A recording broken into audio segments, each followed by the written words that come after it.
हे पंतप्रधान होते आणि पंतप्रधान असताना त्या काळामध्ये ज्या काही बँका होत्या त्या बँकांचं स्वरूप खाजगीकरणाचं होतं. मग बँकांचं खाजगीकरणाचं स्वरूप म्हणजे काय? ज्या ज्या काही बँका होत्या त्या बँका फक्त या ठिकाणी जे खाजगी उद्योग आहेत त्यांना मदत करत होत्या. बँकांना मिळणारा नफा आणि उद्योगधंद्यांचा विकास हे त्यांचं उद्दिष्ट होतं. मग अशा प्रकारे जे बँकेचे सरसंचालक होते ते सरसंचालक सुद्धा काय करायचे? खाजगी उद्योगांचा नफा कसा वाढेल, त्यांचा विकास कसा होईल याचा विचार करत होते. आणि एकीकडे मात्र भारताची जी आर्थिक परिस्थिती होती ती अत्यंत दयनीय होती. मग या ठिकाणी काय केलं गेलं पाहिजे असा विचार त्या ठिकाणी करण्यात आला आणि त्या अनुषंगाने भारत सरकारने बँकांचं राष्ट्रीयकरण करण्याचा निर्णय घेतला. मग अशा पद्धतीने 1955 मध्ये इम्पेरियल बँक ऑफ इंडिया या बँकाचं राष्ट्रीयकरण करण्यात आलं आणि तिचं रूपांतर भारतीय स्टेट बँक मध्ये करण्यात आलं. सगळ्यांना भारतीय स्टेट बँक माहिती आहे. मग अशा पद्धतीने हो मॅडम. ही भारतीय स्टेट बँक आधी काय होती? खाजगीकरण होतं तिचं. इम्पेरियल बँक ऑफ इंडिया मध्ये ती कार्य करत होती, परंतु तिला त्या ठिकाणी राष्ट्रीयकरण करून बँकांचा नफा शासनाला कसा होईल या अनुषंगाने तिचं राष्ट्रीयकरण करून तिचं रूपांतर स्टेट बँक ऑफ इंडिया मध्ये 1955 साली करण्यात आलं आणि अशा पद्धतीने भारतीय शासनाच्या विकासामध्ये बँकांचा आर्थिक वाटा त्या ठिकाणी चांगल्या पद्धतीने मिळू लागला. अशा पद्धतीने आज या क्षेत्रामध्ये आपण बघतो आहे की एसबीआय या बँकेने संपूर्ण जगामध्ये संपूर्ण भारतामध्ये अनेक शाखा निर्माण केलेल्या आहेत. आपण आजूबाजूला जरी बघितलं तरी त्या ठिकाणी आपल्याला एसबीआय बँक लवकर सापडते. म्हणजे एवढ्या ब्रांच या ठिकाणी भारतामध्ये एसबीआयच्या पसरलेल्या आहेत. अशा पद्धतीने वेगवेगळ्या बँकांचं राष्ट्रीयकरण या कालावधीमध्ये करण्यात आलं. मग ही राष्ट्रीयकरण करण्याची का गरज भासली बरं? भारताकडे भारताची आर्थिक परिस्थिती तर दयनीय होती, मान्य आहे, पण मग राष्ट्रीयकरण करण्याची गरज का भासली? कारण त्यावेळेस भारतीय अर्थव्यवस्थेमध्ये तूट निर्माण होऊ लागली. मग कोणते कोणते कारण होते तूट निर्माण होण्याचे? पहिलं कारण की या ठिकाणी भारतीय अर्थव्यवस्थेमध्ये ज्यावेळेस पंचवार्षिक योजनेचा स्वीकार करण्यात आला तेव्हा वेगवेगळ्या योजना राबवण्यात आल्या. आपण पंचवार्षिक योजनेमध्ये शिकलो आहोत की वेगवेगळ्या योजना राबवण्यात आल्या. त्याच्यामध्ये इंदिरा आवास योजना आहे, मध्यान्ह आहार आहे. तर ह्या ज्या योजना आहेत या योजनेद्वारे व्यक्तींचा विकास केला जातो, समाजाचा विकास केला जातो. यातून भारत शासनाला कोणत्याही प्रकारचा नफा नसतो, उलट त्या योजना राबविण्यासाठी खर्च लागतो. मग या सगळ्या योजना राबवण्यासाठी जो काही खर्च लागतो तो खर्च कुठून भरून काढायचा? अर्थव्यवस्थेमध्ये तूट निर्माण होते, आपण इकडे खर्च करतोय तर. म्हणून भारत सरकारने बँकांचं राष्ट्रीयकरण केलं, जेणेकरून बँकांचा नफा हा भारतीय शासनाच्या तिजोरीमध्ये जमा होईल आणि वेगवेगळ्या योजनांद्वारे त्या ठिकाणी समाजाचा विकास भारत सरकार करू शकेल. या अनुषंगाने भारतामध्ये बँकांचं राष्ट्रीयकरण करण्यात आलं. दुसरी गोष्ट काय केली की लघु उद्योग आणि मध्यम उद्योग यांना पण चालना दिली. यांना चालना देऊन याच्यामध्ये भरपूर नफा मिळवण्याचं काम भारत शासनाने केलं आणि म्हणून बँकांचं राष्ट्रीयकरण करण्यात आलं. त्याचप्रमाणे लाल बहादूर शास्त्री, पंडित नेहरू नंतर कोण पंतप्रधान झाले होते? लाल बहादूर शास्त्री झाले होते. लाल बहादूर शास्त्री. हो बाळांनो, तर त्यांच्या काळामध्ये काय झालं की दुष्काळाची समस्या निर्माण झाली होती आणि ती दुष्काळाची समस्या निवारण्यासाठी आवाज अडकून येतोय. दुष्काळ निवारण्यासाठी लाल बहादूर शास्त्री यांनी हरित क्रांती वापरली होती आणि ह्या हरित क्रांतीचा प्रयोग करून त्यांनी भारतातील अन्नधान्य उत्पादनाला पण चालना दिली. त्याचप्रमाणे इंदिरा गांधी ज्या वेळेस पंतप्रधान होत्या त्यावेळेस त्यांच्या काळामध्ये काँग्रेस पक्षातील जे जे काही समाजवादी विचारवंत होते त्यांनी Congress forum for socialist action या गटाने व्यापारी बँकांचं राष्ट्रीयकरण करावं अशी मागणी केली होती आणि या मागणीला कम्युनिस्ट पक्षानेही पाठिंबा दिला होता आणि ह्या सगळी जी कारणं होती ही सगळी कारणं त्या ठिकाणी बँकांचं राष्ट्रीयकरण करण्यासाठी कारणीभूत होती. इथपर्यंत समजलं सगळ्यांना की त्या ठिकाणी भारतामध्ये सगळे शिकवल्यानंतर तर या ठिकाणी ज्या काही अनुषंगाने वेगवेगळ्या अडचणी होत्या त्या अडचणी आणि भारतीयाचा आर्थिक विकास साधण्यासाठी भारतातील बँकांचं राष्ट्रीयकरण या ठिकाणी करण्यात आलं होतं. मग इंदिरा गांधी पंतप्रधान होत्या त्या कालखंडामध्ये म्हणजेच 19 जुलै 1969 रोजी जवळपास 14 बँकांचं राष्ट्रीयकरण करण्यात आलं होतं. मग या 14 बँकांमध्ये कोणकोणत्या बँकांचा समावेश होता? एक सेंट्रल बँक ऑफ इंडिया, हिचं पहिल्यांदा राष्ट्रीयकरण झालं. 1911 मध्ये स्थापना झालेली आहे. Punjab national bank, united commercial bank म्हणजे जिला आपण युको बँक म्हणतो, Dena bank, Allahabad bank, Indian overseas bank, bank of Maharashtra, bank of Baroda, bank of India, Canada bank, union bank of India, syndicate bank, Indian bank आणि युनायटेड बँक ऑफ इंडिया, अशा पद्धतीने एकूण 14 बँकांचं 19 जुलै 1969 रोजी राष्ट्रीयकरण करण्यात आलं. कालांतराने हळूहळू 15 एप्रिल मध्ये सुद्धा 15 एप्रिल 1980 सुद्धा 6 नवीन बँकांचं त्या ठिकाणी राष्ट्रीयकरण करण्यात आलं. मग या 6 राष्ट्रीयकरण करणाऱ्या बँका कोणत्या? Andhra bank, new bank of India, oriental bank of commerce, corporation bank, Punjab and Sind bank आणि विजया बँक. म्हणजे अशा पद्धतीने जवळपास हळूहळू बँकांचं राष्ट्रीयकरण करण्यात आलं आणि त्या राष्ट्रीयकरणाच्या माध्यमातून बँकांना मिळणारा जो काही नफा होता तो नफा खाजगी व्यक्तींना न जाता त्या ठिकाणी त्याचा जो नफा होता तो सरकारी खजिन्यात म्हणजे शासनाच्या नियंत्रणाखाली जमा होऊ लागला आणि अशा प्रकारे भारताचा जो आर्थिक विकास होता तो हळूहळू वाढू लागला. त्यानंतर इंदिरा गांधींच्या काळामध्ये सुद्धा भारताचा विकास व्हावा, भारत हे विकसित राष्ट्र व्हावं या अनुषंगाने माननीय इंदिरा गांधी यांनी 20 कलमी कार्यक्रम आखला होता. 1 जुलै 1975 रोजी त्यांचा हा 20 कलमी कार्यक्रम होता. तो म्हणजे काय होता? मग जर भारताला विकसित बनवायचं असेल तर भारतातील जे समाज आहे, भारतातील जे नागरिक आहे त्यांचा विकास होणं गरजेचं आहे.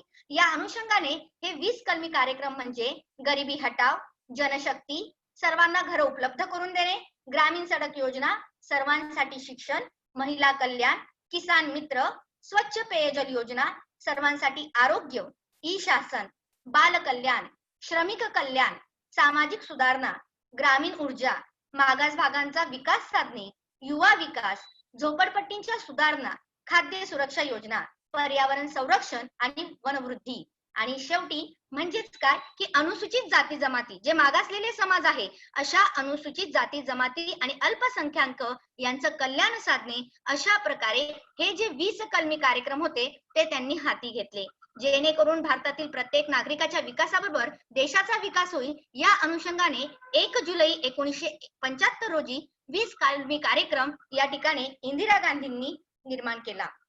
मग या 20 कलमी कार्यक्रमांमध्ये वेगवेगळ्या तरतुदी नेमण्यात आल्या होत्या. त्याच्यातील मुख्य तरतुदी आपण या ठिकाणी बघूया. मग सगळ्यात पहिली जी तरतूद होती ती काय होती की जी शेती आणि शहरी भागासाठी जी जमीन लागते त्या जमिनीची धारणा तपासणे, संपत्तीची समान वाटणी झाली पाहिजे, किमान शेतकऱ्यांना वेतन मिळलं पाहिजे आणि जलसंधारण योजनांमध्ये वाढ झाली पाहिजे की जेणेकरून कृषी विकास या ठिकाणी वाढीला लागेल आणि हरित क्रांती असलेला आपला हरित क्रांती त्या ठिकाणी निर्माण करून भारताला कृषी प्रधान देश आणखी चांगल्या पद्धतीने झाला पाहिजे आणि भारत हा अन्नधान्याच्या बाबतीत सुद्धा स्वावलंबी झाला पाहिजे हा त्यामागचा उद्देश होता. त्याच्यानंतर जी दुसरी तरतूद होती त्या ठिकाणी कामगारांचा उद्योग क्षेत्रामध्ये सहभाग. कामगारांचा उद्योग क्षेत्रामध्ये सहभाग व्हायला पाहिजे पण तो कशा पद्धतीने? त्यांना विशिष्ट असं प्रशिक्षण देऊन. म्हणून कामगारांचा उद्योग क्षेत्रामध्ये सहभाग आणि त्याचबरोबर त्यांना राष्ट्रीय प्रशिक्षण योजना सुद्धा देणे आणि जे वीट बिगार आहेत त्यांना सुद्धा या वीट बिगार कामातून मुक्ती करणे. या ठिकाणी तुम्हाला चित्र दिसतंय की एक लहान मुलगा काम करतोय विटांचं. तर म्हणजे अशा प्रकारे जो काही वेट बिगार हा व्यवसाय होता त्यापासून या सगळ्यांना मुक्त करणे ही एक तरतूद 20 कलमी कार्यक्रमातली होती. त्यानंतर कर चुकवेगिरी. बघा बरेच लोक काय करतात? टॅक्स भरत नाही. जो काही वस्तू आपण घेतो त्या वस्तूंमध्ये काय करतात? टॅक्स घेत नाही किंवा टॅक्स भरत नाही. मग तो टॅक्स भरणाऱ्या लोकांना किंवा टॅक्स न भरणाऱ्या लोकांना जे कर चुकवत असतात त्यांना त्या ठिकाणी रोखणे. आर्थिक गुन्हे करणारे बरेच जण आर्थिक गुन्हे करतात किंवा तस्करी करतात म्हणजे काय की स्मगलिंग करतात. म्हणजे एखादी वस्तू परदेशातून आयात करत असतील किंवा परदेशामध्ये जर एखादी वस्तू ते निर्यात करत असतील तर त्याच्यावर ते गुप्त पद्धतीने त्या ठिकाणी ती वस्तू पाठवतात किंवा ने-आण करतात. म्हणजे त्याच्यावर जो लागणारा कर आहे तो ते शासनाला देत नाही. मग असे जे काही मार्ग आहेत जिथून आपल्याला आर्थिक उत्पन्न मिळेल अशा मार्गांना त्या ठिकाणी जे लोक करत असतील त्यांना रोखणे, त्यांच्यावर कडक कारवाई करणे असा अवलंब या तरतुदीमध्ये करण्यात आलेला आहे. म्हणून जे काही कर चुकविणारे आहेत, आर्थिक गुन्हे करणारे आहेत किंवा तस्करी करणारे आहेत यांना वेळेवर रोखणं आणि त्यांच्यावर अंमलबजावणी करणं हा निर्णय या ठिकाणी 20 कलमी कार्यक्रमामध्ये घेण्यात आला. त्याच्यानंतर जे पुढचं आहे ते म्हणजे जीवनावश्यक वस्तूंचे दर नियंत्रण. गरीब आणि श्रीमंत असा कुठलाही भेदभाव न करता प्रत्येक सर्वसाधारण व्यक्तीला जगण्याचा अधिकार आहे आणि त्या अनुषंगाने प्रत्येक व्यक्तीला जीवनावश्यक वस्तूंचा उपभोग घेणे गरजेचे आहे. या अनुषंगाने त्या 20 कलमी कार्यक्रमामध्ये जीवनावश्यक वस्तूंचे दर नियंत्रित ठेवले पाहिजे की जेणेकरून ती वस्तू प्रत्येक व्यक्ती खरेदी करू शकेल आणि त्याचा उपभोग घेऊ शकेल. त्याच्यानंतर रेशनिंग व्यवस्थेमध्ये सुधारणा करणे. जी रेशनिंग व्यवस्था आहे त्याच्यामधलं जे धान्य आहे ते धान्य सुद्धा व्यवस्थित स्वरूपाचं नागरिकांना उपलब्ध करून देणे हा सुद्धा यामागचा हेतू होता. हातमाग क्षेत्र विकासाद्वारे उत्तम वस्त्रोद्योग निर्मिती, दुर्बल घटकांची कर्जमुक्ती. बघा, हातमाग क्षेत्र हाताने त्या ठिकाणी कापड वगैरे विणणे, वस्त्रोद्योग निर्मिती करणे, याच्यामुळे भरपूर जे बेकार आहेत त्यांना रोजगार पण मिळू शकतो. त्याच्यानंतर जे काही दुर्बल घटक आहेत की ज्यांनी कर्ज घेतलं आहे पण ते कर्जच फेडू शकत नसेल, अशा दुर्बल घटकांना, गरीब व्यक्तींना कर्जापासून मुक्ती मिळवून देणे. घर बांधणी, जसं की आपण इंदिरा आवास योजना बघितलं, घर बांधणी, दळणवळण, खेडेगावांमध्ये सुद्धा दळणवळणाची सुविधा उपलब्ध करून देणे आणि शाळांमध्ये शैक्षणिक साहित्य उपलब्ध करून देणे, ही सुद्धा तरतूद 20 कलमी कार्यक्रमामध्ये देण्यात आलेली आहे. आणि अशा पद्धतीने इंदिरा गांधी यांनी 1 जुलै 1975 रोजी जो 20 कलमी कार्यक्रम आखला त्याच्यामध्ये त्यांनी हे वेगवेगळे उपक्रम हाती घेतले आणि त्याच्याद्वारे भारताचा आर्थिक विकास कसा होईल हा प्रयत्न या ठिकाणी करण्यात आला. त्याच्यानंतर कामगार समस्या. याच कालावधीमध्ये त्या ठिकाणी कामगार समस्येसारखा प्रश्न उपस्थित झाला होता. मग कामगार समस्या म्हणजे काय, तर ते आता आपण बघूया की एवढा मोठा काय कामगार समस्या असतील. तर बघा, गिरणी कामगारांचं आंदोलन ही एक ऐतिहासिक घटना आहे. 11 जुलै 1851 रोजी मुंबईमध्ये पहिली कापड गिरणी निर्माण करण्यात आली होती आणि ती कापड गिरणी निर्माण करत असताना काय झालं की कापड गिरणी निर्माण झाली मुंबईमध्ये. ती कोणी केली? कावतजी दादर यांनी कापड निर्मितीची कापड गिरणी सुरू केली. सुरुवातीला ही मुंबई या ठिकाणी सुरू केली आणि हळूहळू मुंबईच्या आजूबाजूचा परिसर म्हणजेच दादर, प्रभादेवी, वरळी, परळ, भायखळा, शिवडी तुमचा यासारख्या आवाज अडकून येतोय. हो मॅडम, बाकीच्यांना आवाज येतोय? अडकून येतोय. बाकीच्यांना येतोय आवाज? हो मॅडम. बाळा, तुझ्याकडे जरा नेटवर्क प्रॉब्लेम अडकून असेल. येतोय आवाज. बाकीच्यांना येतोय का क्लिअर? हो हो मॅडम. तुझ्याकडे जरा आता येतोय टीचर, आता येतोय. नाही मॅडम. व्हिडिओ नको घ्यायला, तर एकदाच प्रिपरेशन करा. कारण काय होतंय, तुमचे विद्यार्थी मध्येच बोलतायत ना, तर आपल्याला मॅडम, सगळेच विद्यार्थी जॉईन आहे. मला वाटतं की बाकीच्या शाळांमधले पण जॉईन आहे असं वाटतंय मला. हा, पण म्यूट राहा. हा, स्वतःहून अनम्यूट होता आहेत, तर काय होईल की मला पुन्हा पुन्हा तुमचा व्हिडिओ घ्यावा लागेल मॅडम. हा, प्लीज मॅडम. ओके, हो, ठीक आहे. मुलांनो, तुम्हाला ज्या काही अडचणी असतील त्या अडचणी आपण माझं शिकवल्यानंतर आपण तुमच्या अडचणींचं त्या ठिकाणी निरसन करूया. चालेल? आता म्यूट राहा तुम्ही. हा मॅडम, मी आता रेकॉर्डिंग पुन्हा चालू करते. हा, हो हो, ठीक आहे. चला, तर विद्यार्थ्यांनो, कामगारांचा प्रश्न हा सुद्धा या ठिकाणी मोठ्या पद्धतीने निर्माण झालेला होता. 11 जुलै 1851 रोजी मुंबईमध्ये पहिली कापड गिरणी निर्माण करण्यात आली होती. हळूहळू मुंबईच्या आजूबाजूला म्हणजे दादर, प्रभादेवी, वरळी, परळ, भायखळा, शिवडी या ठिकाणी सुद्धा कापड गिरण्या निर्माण करण्यात आल्या आणि म्हणून हा परिसर गिरणगाव म्हणून ओळखण्यात आला. या सगळ्या परिसरामध्ये त्या ठिकाणी कापड गिरण्या निर्माण झाले आणि कामगार सुद्धा मोठ्या प्रमाणात काम करू लागले. पण या ठिकाणी एक प्रश्न भेडसावला, तो म्हणजे काय की एकीकडे गिरणी कामगार काम करत होते आणि दुसरीकडे अन्य क्षेत्रांमध्ये दुसरे जे कामगार होते त्यांना गिरणी कामगारांपेक्षा पगार आणि बोनस हे सुद्धा जास्त होतं आणि त्याच पद्धतीने गिरणी कामगारांपेक्षा इतर सुविधा सुद्धा अन्य क्षेत्रातील कामगारांना जास्त प्रमाणात मिळत होत्या. यामुळे गिरणी कामगारांमध्ये असंतोष निर्माण झाला. हे सगळं होत असताना पुन्हा आणखी एक घटना घडली आणि ती म्हणजे दिवाळी आली.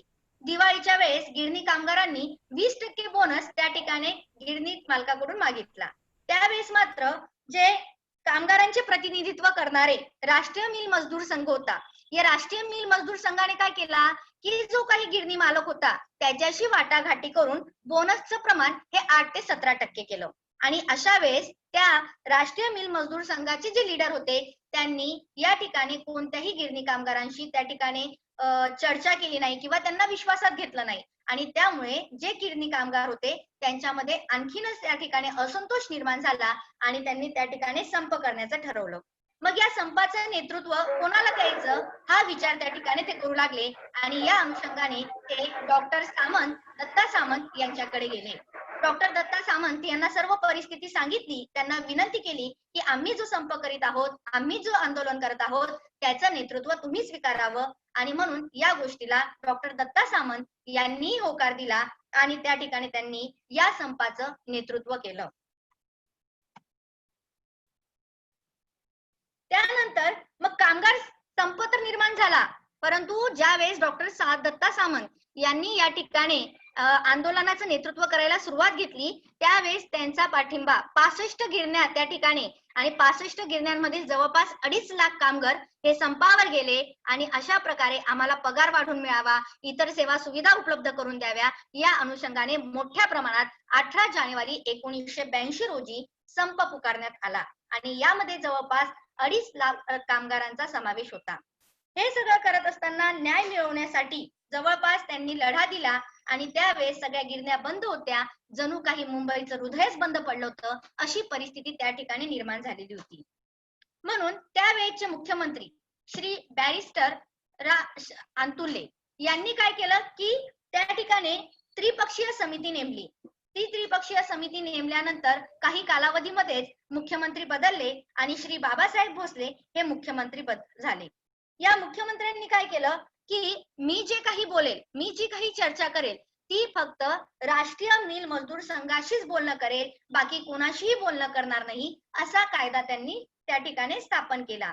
या कायद्याला डॉक्टर दत्ता सामंत यांनी विरोध केला आणि अशा पद्धतीने तो प्रश्न त्या ठिकाणी तसाच राहिला. ज्यावेळेस एखादा भारतीय राष्ट्रीय किंवा सामाजिक प्रश्न जर सुटत नसेल तर असा प्रश्न केंद्र शासनाकडे जातो. म्हणून हा प्रश्न सुद्धा केंद्र शासनाकडे गेला. जवळपास संपाला 6 महिने झाले होते. हळूहळू गावाकडून लोकांना आर्थिक आणि धान्याच्या स्वरूपात मदत मिळत होती. विभाग स्तरावरही समित्या स्थापन करून अन्नधान्य आणि मदत निधींचंही वाटप केलं जात होतं. म्हणून हळूहळू या सगळ्या गोष्टींमुळे संप जोरदार वाढू लागला. 6 महिने झाले, अनेक जण बेकार झाले. अशा परिस्थितीत करायचं काय आणि म्हणून हळूहळू या गिरणी कामगारांमध्ये काय झाली, फूट पडू लागली.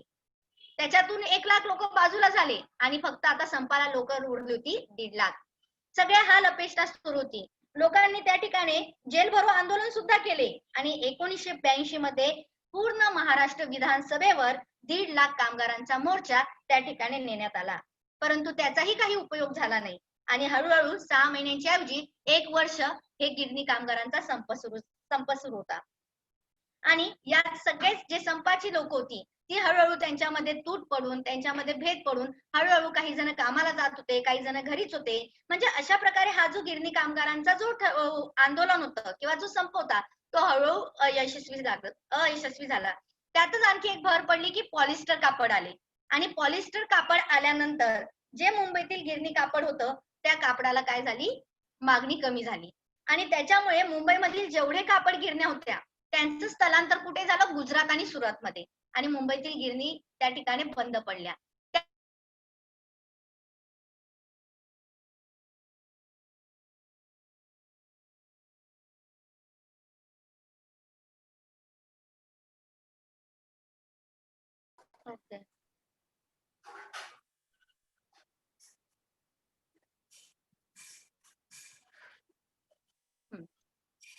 तर विद्यार्थ्यांनो, सगळ्यात पहिले आपण गिरणी कामगार बघत आहोत की 11 जुलै 1851 रोजी या ठिकाणी मुंबईमध्ये पहिली कापड गिरणी स्थापन झाली. ही गिरणी या ठिकाणी सर्वप्रथम मुंबईमध्ये कावतजी दावर यांनी सुरू केली. हळूहळू तिचं रूपांतर वाढत गेलं आणि दादर, प्रभादेवी, वरळी, परळ, भायखळा, शिवडी अशा अनेक ठिकाणी गिरण्या निर्माण झाल्या. मोठ्या संख्येने त्या ठिकाणी कामगार यामध्ये काम करू लागले. परंतु हळूहळू परिस्थिती मात्र बदलत गेली. कारण काय होतं की गिरणी कामगार यांच्या वेतनाच्या मानाने जे अन्य क्षेत्रातील कामगार होते त्यांना पगारही जास्त होता, बोनसही जास्त मिळायचा आणि इतर ज्या काही सेवा सुविधा होत्या त्या गिरणी कामगारांपेक्षा त्यांना जास्त होत्या. यामुळे गिरणी कामगारांच्या मनात असंतोष निर्माण झाला. हे सगळं होत असताना आणखी एक कारण पुढे आलं आणि ते म्हणजे दिवाळी. दिवाळीच्या वेळेस सर्व कामगारांनी 20% बोनस मागितले, परंतु त्यावेळेस राष्ट्रीय मिल मजदूर संघ जो होता, या मिल मजदूर संघाने काय केलं की गिरणी मालकांशी वाटाघाटी केली आणि त्या ठिकाणी ते जे टक्क्यांचं प्रमाण आहे, बोनसच्या टक्क्यांचं प्रमाण, ते 8 ते 17% वरून आणलं. हे सगळं करत असताना राष्ट्रीय मिल मजदूर संघाने कोणत्याही त्या ठिकाणी कामगाराशी चर्चा केली नाही, त्यांना विश्वासात घेतलं नाही आणि यामुळे गिरणी कामगारांच्या मनामध्ये असंतोष निर्माण झाला. म्हणून त्यांनी संप करायचं ठरवलं. मग संपाचं नेतृत्व कोणाला द्यायचं, या अनुषंगाने त्यांनी डॉक्टर दत्ता सामंत यांची भेट घेतली आणि डॉक्टर दत्ता सामंत यांना त्यांनी विनंती केली की आम्ही जो संप करणार आहोत त्याचं नेतृत्व तुम्ही करायला पाहिजे. डॉक्टर दत्ता सामंत यांनी या ठिकाणी नेतृत्व करण्याची स्वीकृती दिली. त्या ठिकाणी 25 ज्या गिरण्या आहेत, डॉक्टर दत्ता सामंत यांच्या काळामध्ये त्या ठिकाणी त्यांनी नेतृत्व स्वीकारल्यानंतर जवळपास 65 गिरण्या आणि 2.5 लाख कामगार या ठिकाणी सहभागी होत्या. मोठ्या संख्येने 2.5 लाख कामगारांचा संप त्या ठिकाणी निर्माण झाला आणि अशा पद्धतीने पगारवाढ करून घेण्यासाठी आणि इतर सेवा सुविधा उपलब्ध करून देण्यासाठी 18 जानेवारी 1982 रोजी त्या ठिकाणी 2.5 लाख कामगारांचा डॉक्टर दत्ता सामंत यांच्या नेतृत्वाखाली संप करण्यात आला. त्यावेळेचे मुख्यमंत्री जे होते ते होते बॅरिस्टर श्री रा अंतुले. तर यांनी काय केलं की त्या ठिकाणी योजना आखली. कोणती योजना आखली त्यांनी? त्रिपक्षीय योजना. परंतु ती योजना त्या ठिकाणी बसवणार होते ते त्या ठिकाणी लोकांना कमिटीमध्ये बसवणार, त्याच्यानंतर ती त्यांची यशस्वी न होता मुख्यमंत्री बदलले आणि मुख्यमंत्री झाले श्री बाबासाहेब भोसले. श्री बाबासाहेब भोसले यांनी काय सांगितलं की मला जर चर्चा करायची असेल तर ती फक्त मी या बाबतीत राष्ट्रीय मिल मजदूर संघाशीच चर्चा करेल, बाकी कोणाशीही चर्चा करणार नाही, असा कायदेशीर त्यांनी त्या ठिकाणी ग्वाही दिली. त्यावेळेस डॉक्टर दत्ता सामंत यांनी हा कायदा मोडून काढला आणि त्यांनी याला स्वीकृती दिली नाही. हळूहळू त्या ठिकाणी संपाला 6 महिने झाले होते. कामगारांची दयनीय परिस्थिती सुरू झाली होती. सुरुवातीला काहीच वाटलं नाही, कारण सुरुवातीला गावाकडून त्यांना आर्थिक किंवा धान्याच्या स्वरूपात मदत मिळत होती. त्याच्यानंतर विभाग स्तरावरही समित्या स्थापन करून अन्नधान्य आणि मदत निधीचे वाटप केले जात होते. त्यामुळे त्यांना या समस्या जाणवल्या नाही. त्याचप्रमाणे डाव्या पक्षाचा सुद्धा त्यांना पाठिंबा मिळत होता आणि अशा पद्धतीने हळूहळू संप सुरू होता. परंतु कालांतराने काय झालं की या सगळ्या गोष्टी होत असताना हळूहळू संपामध्ये भेद निर्माण होऊ लागले, लोकांमध्ये फूट पडू लागली आणि कामगारांमध्ये फूट पडल्यानंतर तो संप 2.5 लाखाच्या ऐवजी 1.5 लाखांवर येऊन पोहोचला. त्या ठिकाणी लोकांनी जेल भरो आंदोलन सुद्धा केलेलं आहे. म्हणजे अशा पद्धतीने जवळपास 1982 मध्ये फक्त त्या ठिकाणी 1.5 लाख कामगारांचा मोर्चा विधानसभेवर गेला होता. 2.5 लाख लोकसंख्या कुठली आणि त्या ठिकाणी 1.5 लाख लोकांची संख्या उरली होती. म्हणजे अशा पद्धतीने जे एक संघाने जो गिरणी कामगारांचा संप चालू होता त्याच्यामध्ये फूट पडून ती संख्या फक्त 1.5 लाखावर राहिली होती आणि त्याच्यामुळे कुठेतरी संपाला अपयश यायला सुरुवात झालेली होती. संपाचं जे तीव्र स्वरूप होतं ते हळूहळू त्या ठिकाणी कमी होत होतं आणि म्हणून शेवटी एखादा प्रश्न जेव्हा राज्य शासनाकडून सुटत नाही तेव्हा तो प्रश्न केंद्र शासनाकडे जातो, परंतु केंद्र सरकारने सुद्धा या ठिकाणी गांभीर्याने लक्ष दिलेलं नाही आणि त्यामुळे हा संपातील लोक यांच्यामध्ये भेद झाला आणि संप हळूहळू अयशस्वी व्हायला लागला. परत दुसरी घटना एक घडली ती म्हणजे पॉलिस्टरचं कापड आलं आणि पॉलिस्टरचं कापड आल्यानंतर गिरणी कामगारांचे जे सुती कापड करत होते त्या कापडाची मागणी कमी झाली आणि पॉलिस्टरला मान्यता मिळाली. हळूहळू ज्या मुंबईमधील कापड गिरण्या होत्या त्यांचं स्थलांतर गुजरात आणि सुरतमध्ये करण्यात आलं आणि केंद्र शासनाने सुद्धा जवळपास 13 गिरण्यांचं राष्ट्रीयकरण केलं. मग ह्या सगळ्या समस्या त्या ठिकाणी निर्माण होत होत्या आणि हळूहळू जे कापड गिरणी कामगारांचे जे प्रश्न होते ते सुटत नव्हते. मग हे प्रश्न सोडवण्यासाठी काय केलं गेलं पाहिजे? हळूहळू त्यांचं जे आंदोलन होतं ते तर कमी होत होतं, परंतु मग त्यांचे जेवढे 1.5 लाख लोक होते त्यांचे प्रश्न सोडवण्यासाठी सरकारने सांगितलं की तुम्ही लवाद निर्मा. मग लवाद म्हणजे काय की लवाद म्हणजे 2 किंवा 2पेक्षा जास्त व्यक्तींमधील दिवाणी स्वरूपात त्या ठिकाणी तुम्ही निर्णय घेणे, म्हणजे न्यायालयात न जाता त्यासारख्या पद्धतीने न्यायालयाच्या बाहेर बसून न्यायालयाची मदत घेऊन एखादी त्रयस्थ व्यक्ती नेमून त्याच्या पुढे आपले प्रश्न मांडणे आणि त्याला त्या ठिकाणी सल्ला द्यायला सांगणे म्हणजे लवाद. परंतु गिरणी कामगारांच्या प्रश्नामध्ये लवाद हा सुद्धा त्या ठिकाणी अयशस्वी झालेला आहे. त्याच्यानंतर भारताची आर्थिक व्यवस्था त्या ठिकाणी विकास करण्यासाठी नवीन आर्थिक धोरण करण्यात आले. मग हे नवीन आर्थिक धोरण म्हणजे काय, की ज्या वेळेस 1991 मध्ये निवडणुका झाल्या त्यावेळेस भारताचे पंतप्रधान PV नरसिंह राव हे त्या ठिकाणी होते आणि ते ज्या वेळेस पंतप्रधान झाले त्यावेळेस भारताची आर्थिक परिस्थिती जी होती ती अत्यंत डबघाईला होती. मग सर्वात प्रथम जर आपल्याला विकास करायचा असेल तर आपली अर्थव्यवस्था त्या ठिकाणी जगाच्या स्वरूपामध्ये जगाच्या वाहत्या प्रवाहाबरोबर आणणं गरजेचं होतं. मग अशा ठिकाणी काय करायला पाहिजे, म्हणून PV नरसिंह राव यांनी रिझर्व्ह बँकेचे माजी गव्हर्नर श्री मनमोहन सिंग यांची अर्थमंत्रीपदी नेमणूक केली आणि त्यांना भारताच्या अर्थव्यवस्थेवर सगळे त्या ठिकाणी निर्णय घेण्याचं त्या ठिकाणी त्यांनी सांगितलं. ज्यावेळेस PV नरसिंह राव हे भारताचे पंतप्रधान झाले त्यावेळेस भारताची आर्थिक परिस्थिती अतिशय दयनीय होती आणि म्हणून ती कशी सुधारावी या अनुषंगाने त्यांनी सगळे निर्णय डॉक्टर मनमोहन सिंग यांना घ्यायला सांगितले. PV नरसिंह राव यांच्या आधी या ठिकाणी चंद्रशेखर यांचं सरकार होतं. त्यांच्या काळामध्ये सुद्धा परिस्थिती अशीच होती. मग या चंद्रशेखर यांनी काय केलं की त्यावेळेस चलनवाढीचा दर 17% होता आणि आर्थिक वृद्धी ही 1.1% कमी झालेली होती.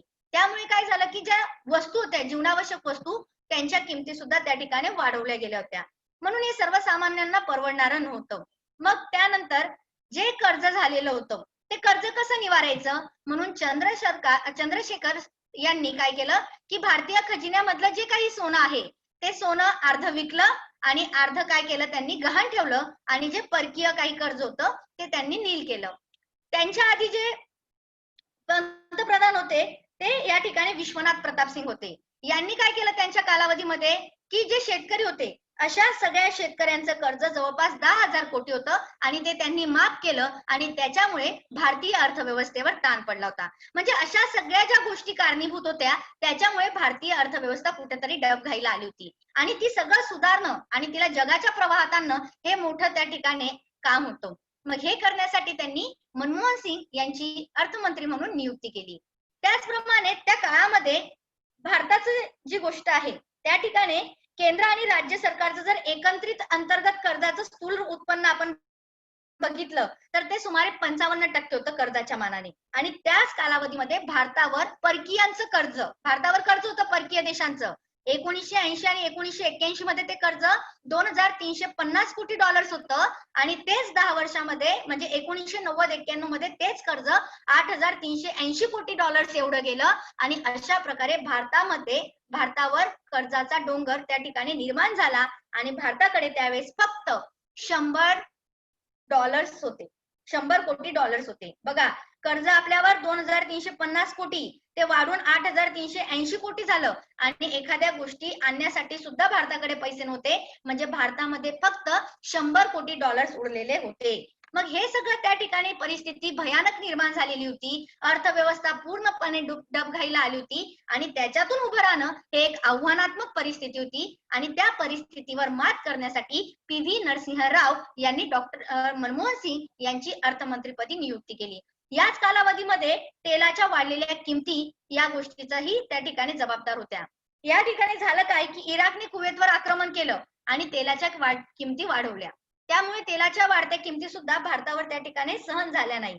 दुसरी गोष्ट, या ठिकाणी अनिवासी भारतीय जे होते म्हणजे भारतातील पण ते दुसऱ्या ठिकाणी जॉब करणारे, दुसऱ्या ठिकाणी राहणारे आणि त्यांची जी परकीय गुंतवणूक जी होती ती भारताच्या खजिन्यात ठेवलेली होती ती सुद्धा त्यांनी त्यावेळेस काढून घेतली आणि त्यामुळे भारतावर आर्थिक संकट फार मोठ्या प्रमाणावर आलेलं होतं.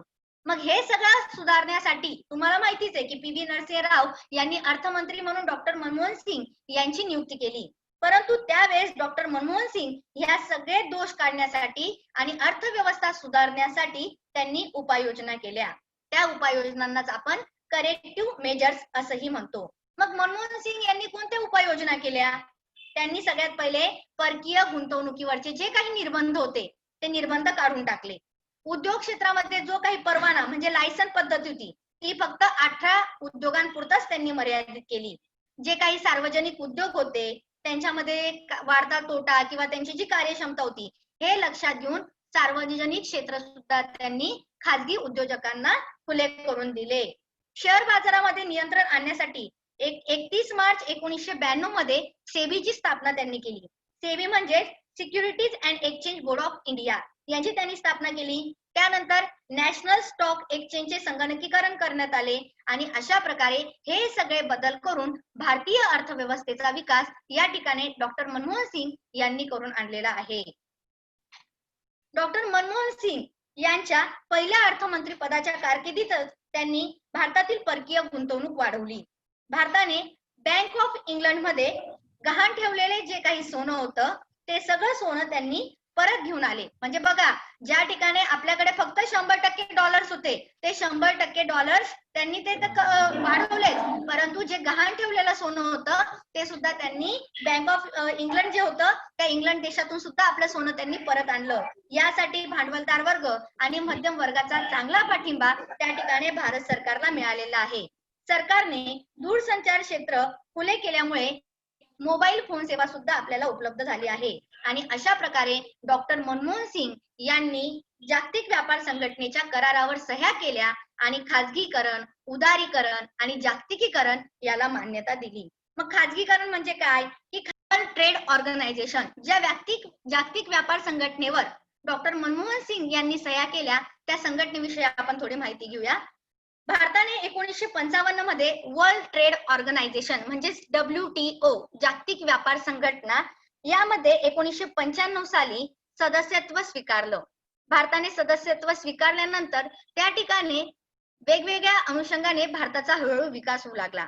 मग ही जी काही संघटना यांची टोकाची मत होती, परंतु शेवटी भारत सरकारने निर्णय घेतला आणि जागतिक व्यापार संघटनेचं सदस्यत्व स्वीकारलं. या संघटनेच्या तरतुदी, अनुदाने, आयात निर्यात, परकीय गुंतवणूक, संरक्षित क्षेत्रे, शेती, तंत्रज्ञान आणि सेवा यांच्याशी संबंधित होत्या. भारत सरकार जेव्हापासून जागतिक व्यापार संघटनेचे सदस्य झाले तेव्हापासून भारताचा विकास सुरू झाला हे म्हणायला काही हरकत नाही. कारण यामध्ये वीज, पाणी, वाहतूक, शिक्षण आणि आरोग्य या क्षेत्रांची बालमृत्यूचे प्रमाण घट, पिण्याचे पाणीची व्यवस्था, सांडपाणी बाबतच्या सोयी सुविधा उपलब्ध करून देणे यात भारताने अनेक सुधारणा केलेल्या आहेत. हे जागतिक व्यापाराचं सदस्यत्व स्वीकारल्यानंतर भारताने या ठिकाणी दक्षिण आशियाई प्राधान्य व्यापार सुद्धा करार केला. त्याला आपण सॅप्टा असे म्हणतो, south Asia preferential trade agreement. भारताने सार्क देशातील विविध वस्तूंच्या आयातीवर निर्बंध उठवले आणि त्या ठिकाणी व्यवस्थित पद्धतीने आशियाई देशांशी त्या ठिकाणी व्यापार होऊ लागला. आयात शुल्कामध्ये सुद्धा सवलत दिली आणि भारतीय विमा क्षेत्र व खाजगी परकीय गुंतवणुकी सुद्धा त्या ठिकाणी खुल्या करून दिल्या की जेणेकरून भारताचा आर्थिक विकास केला जाईल. म्हणजे अशा पद्धतीने भारताने मिश्र अर्थव्यवस्था, त्याच्यानंतर पंचवार्षिक योजना, त्याच्यानंतर बँकांचं राष्ट्रीयकरण, त्याची पार्श्वभूमी, इंदिरा गांधींनी केलेली 20 कलमी योजना, नवे आर्थिक धोरण, गिरणी कामगारांचा संप, त्यावरील उपाययोजना आणि अशा पद्धतीने शेवटी भारताने स्वीकारलेलं जागतिकीकरण, उदारीकरण, खाजगीकरण या सगळ्या गोष्टींमधून कुठे भारत त्या ठिकाणी परकीयांच्या ताब्यात असून भारतामध्ये आर्थिक संपत्तीची लूट झाल्यानंतर कुठे दयनीय अवस्थेत असलेला भारत आणि कुठे जागतिकीकरणापर्यंत पोहोचलेला भारत यामध्ये खूप तफावत आहे. आणि भारताने अशा या हलाखीच्या परिस्थितीमध्ये, दयनीय परिस्थितीमध्ये स्वतःला उभारलं आणि त्या ठिकाणी प्रगत देश म्हणून संपूर्ण जगामध्ये नावारूपाला आला. त्यासाठी या सगळ्या गोष्टींचा त्यांनी अवलंब केला आणि भारताचा विकास झाला. हे आपण आपल्या या पाठामध्ये म्हणजेच आर्थिक विकास या पाठामध्ये बघितलेला आहे. आणि अशा पद्धतीने भारताचा आर्थिक विकास तर झाला, परंतु भारताने वेगवेगळ्या क्षेत्रामध्ये सुद्धा प्रगती केलेली आहे. ती वेगवेगळ्या क्षेत्रातील प्रगती आपण पुढच्या तासाला अभ्यासणार आहोत. सर्व विद्यार्थ्यांना समजला पाठ? हो मॅडम.